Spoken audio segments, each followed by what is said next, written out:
And now, live from Nashville, Tennessee, it's the Dave Nemo Show.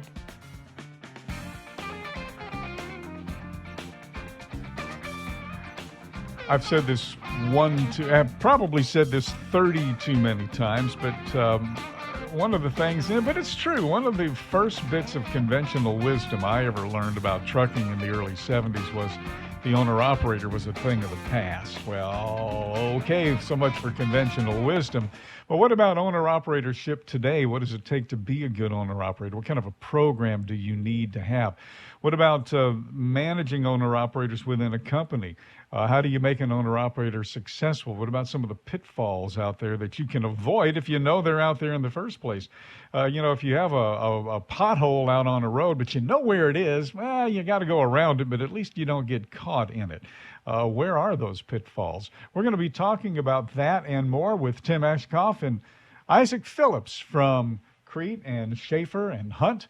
Issac is going to join us for the first time on the program. He is the manager of driver development and the owner-operator program.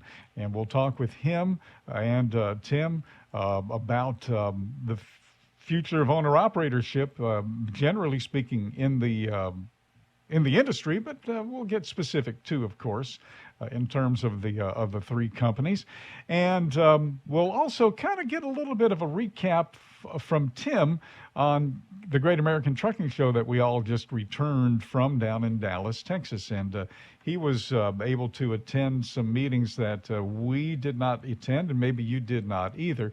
And we'll kind of get another view of some of the trending in trucking, especially when it comes to technologies. Tim and Issac join us here in just a moment. Tim Aschoff is with us. Hey, Tim, good to talk to you again. It was great to visit with you there in Dallas as well. It's great to be here on the show again. It's always nice to see you face-to-face and have that live broadcast together, but certainly always good to talk to you every month this way, too. Indeed, indeed. Issac Phillips, welcome to the program. It's good to have you with us. Thank you. Good to be on. We're going to kind of get into your area a little bit more here in just a minute, but we'll kind of go first things first, I guess. Tim, you and I were both down at GATS. We kind of went in different directions, saw different things, I guess, too, and talked to some different people. I've kind of done my recap on GATS or so yesterday on the program, but you were able to go to some meetings there, and the buzzword, I guess, was the electronic, and then fill in the blank after that, right? Electronic this, electronic that, electronic other. It certainly was, and one thing that's great about GATS, I'm sure you talked about yesterday's, is the great crossroads of really three different groups. You have people like me, so a trucking company executives there looking at the latest in equipment, the latest in other things that are happening out there. Of course, great drivers, both owner-operators and company drivers coming to see the same, and then all the suppliers, whether it's the OEMs of the trucks or some of the other electronic devices.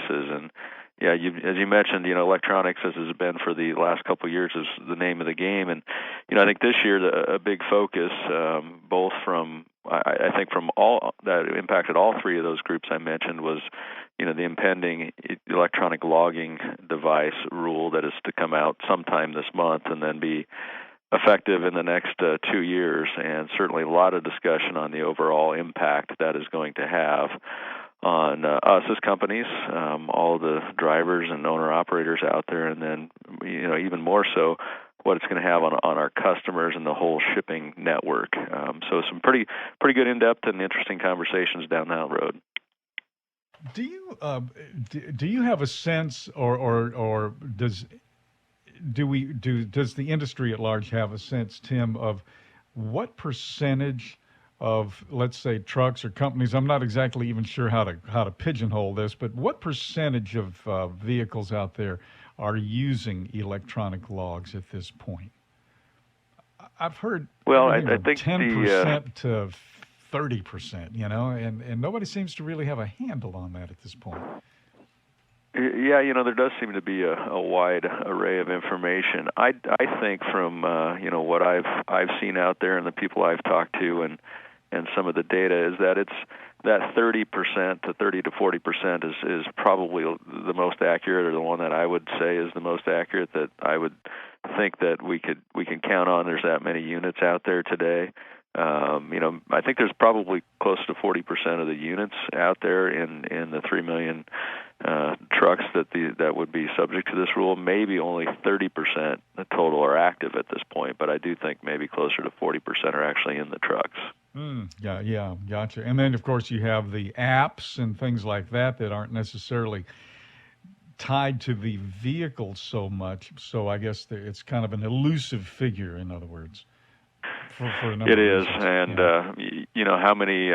What's difficult is how many owner-operators may be using those types of applications, and what that means to them and to the industry. And a big part that this led into was, okay, how many are active today using electronic logs, and how many will have to become active over the next 2 years? And then certainly, the big key is what impact will that have on, in essence, at the end of the day, is capacity, meaning I think as most companies saw when you convert to electronic logs, here's a number that's a wide range too, but anywhere from a 3 to 15% impact on overall productivity or miles that the drivers get for you. And so depending on when you look at those two numbers together, is it's 30 to 40% that are using electronic logs, meaning 60 to 70% aren't.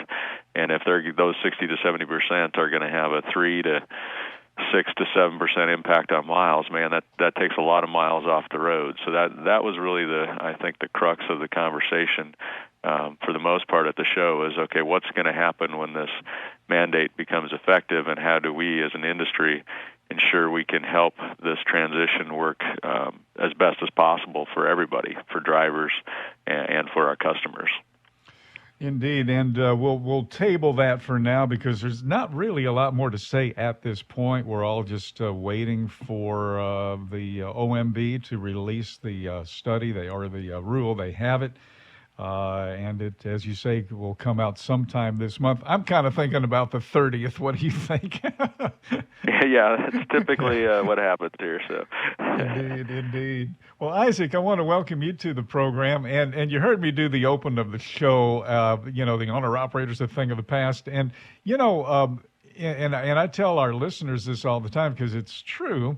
Here at Dave Nemo Entertainment, we're a very small company. We have 12 people. Myself included, and we're lease operators in a sense with SiriusXM, very similar to someone who might be with you.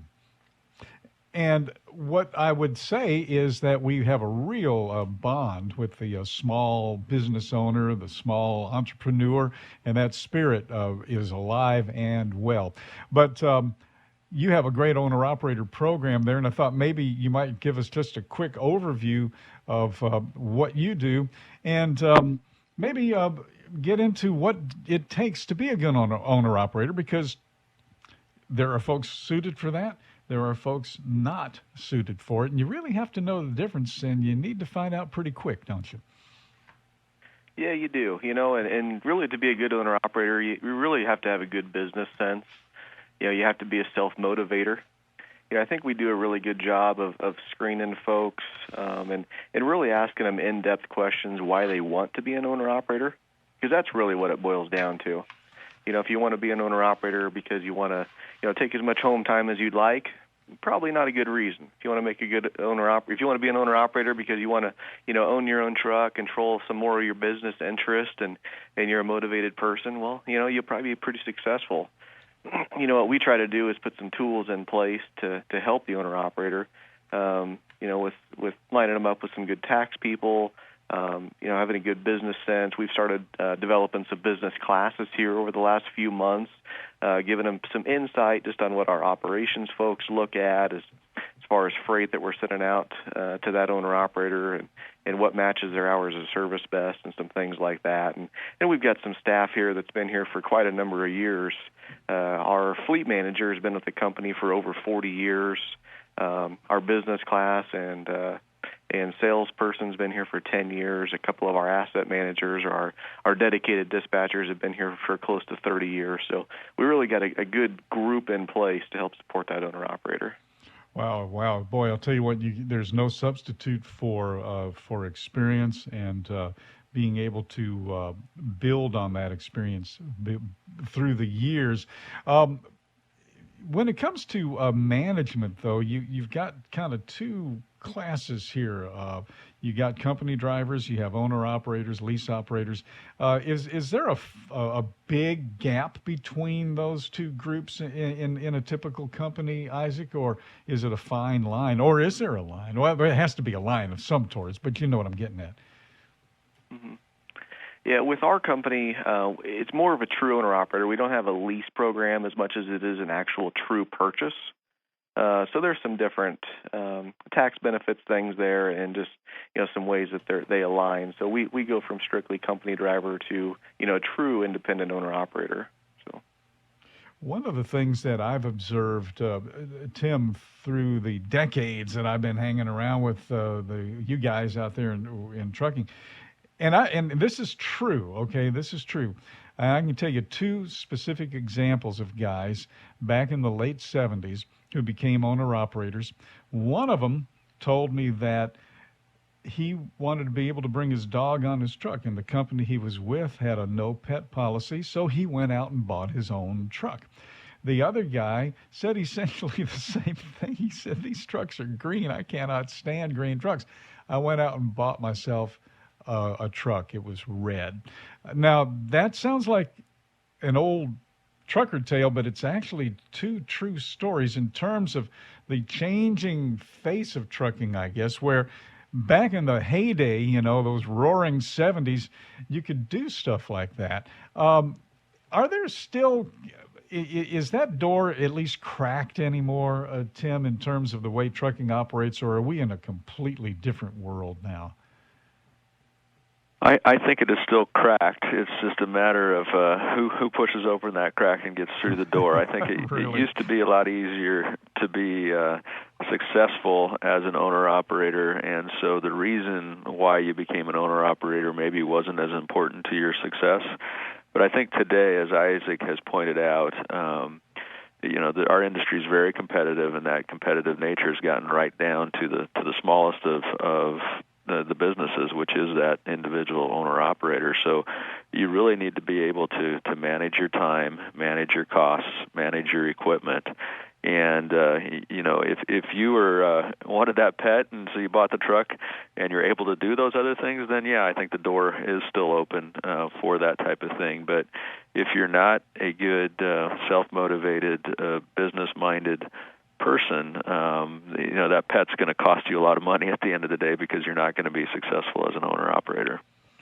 And it comes down to the smallest percentages, the smallest, down to pennies, of course. But when it comes to percentages, 1% fuel savings is very significant, even within the realm of one person, one truck. Isaac, how far down into the weeds do you get with owner-operators in terms of their business models and things like that? Everybody needs to know their cost per mile, but they also have to have other things, escrow for repairs, rainy day fund. They have to pay themselves. The whole thing. There's a lot to it because you're running a company, even though it's got one person in a sense. You still have to kind of go through the same things. You do drug testing. Now, obviously, they're going to do it through the company, but they still have to do it. And if they were independents and had their own authority, they'd still have to do it on their own or hook up. So what about the economies of scale when it comes down to that one truck? That's really one of the things when I talked earlier about asking the right questions and really getting that future owner-operator a realistic view of what it will end up being is we go through an estimated weekly, monthly, and annual budget, and we include all those different types of things like those maintenance accounts. Health insurance is a big thing that a lot of owner-operators don't think about, and in a very large cost, especially if you've been a company driver, not paying 100% of that premium, and we base it off, just what they've done as far as average monthly miles as a company driver, and really try to narrow down their business plan and what their estimated budget might look like. So that's one of the tools that we use to to really give them a good angle on what being an owner-operator might look like. Tim Aschoff, Issac Phillips with us here this morning from Creed and Schaefer, Hunt. Tim, there was one question that I wanted to kind of bounce back to just very quickly before we move on. Going back to GATS, there aren't very many instant barometers in trucking. And the federal government, the Federal Reserve has the beige book. It comes out with, I think, 8 times a year, where they go to different places and they talk to folks on the street, so to speak, in businesses, different businesses, to kind of get a sense of the mood of the business in the country. I've always thought that and there used to be 3 or 4, but now there are really like 2 major truck shows that can act as barometers, MATS and GATS. And of course, MATS was in Louisville in March. We just finished GATS. In terms of the mood barometer, what was your observation there, Tim, in terms of the general mood of the industry among the drivers, owner-operators, among the vendors who serve the trucking industry, but among the trucking executives and the companies themselves? Is there any kind of a trend or a general direction that you just picked up on while you were there?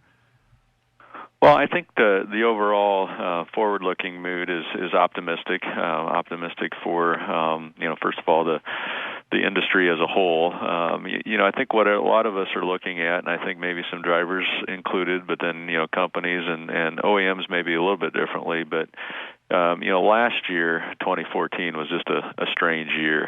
There were so many things that came together to make truckload transportation just extremely busy, with some issues with weather at the beginning of the year, and then rail after that, and some other things that hit at the same time that just made everything kind of really abnormal. And so when you kind of look back beyond 2014 to 2012 and 2013 and where we're at today in 2015 and where we should be, going forward, I think it's overall generally a optimistic look out there as we should see the economy to continue to improve. And I heard this morning that we're having really good auto sales in the United States this year, maybe second best in the last 20 years. So there's some favorable things there. Housing is up, so I think that's good. I think drivers are probably feeling the same. I think last year, it was really good this time of year because of the things I just mentioned before, and I'd say this year is